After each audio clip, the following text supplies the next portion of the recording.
ఏంటి రానమ్మా పైనకి వచ్చి ఇల్లు అన్వేషణ వాళ్ళు వెళ్ళిపోయిల్లా? వెళ్ళిపోయి రాము. నువ్వు ఈడ పైన ఏం చేస్తున్నావు? ఏం లేదు రానమ్మా, మీరు అందరు ఇంట్లో ఉన్నారని చెప్పి నేను పైనకి వచ్చిన. ఇప్పుడు నేను ఏం చేయాలి రాము? వాళ్ళు వచ్చి చూసిపోయాను. అసలు నా మాటకు విలువే లేదు ఇంట్లో. ఎందుకు రానమ్మా, ఏమైంది? వాళ్ళు వచ్చే నెలలో పెళ్లి చేద్దామనేసి మాట్లాడతారు. అసలు ఏం చేద్దాం అనుకుంటారో అర్థమైతలేదు రాము నాకు. ఏమో రానమ్మా, మీ విషయాలని నాకెందుకు. అంటే నాకు ఏమైనా నీకేం కాదు రాము. నాకు పెళ్లి అవుతుంది, నువ్వు హ్యాపీగా ఉన్నావు కదా ఇక.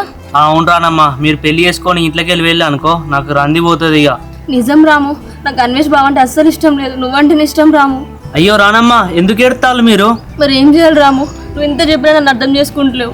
మా ఇంట్లో ఏమో నా మాట ఇంటలేరు. నాకు అస్సలు బతకాలనిపిస్తలేదు రాము. ఏమో కానీ రానమ్మా, నువ్వు అట్లా బాధపడకు. ఫస్ట్ అయితే ఏడు పాపు.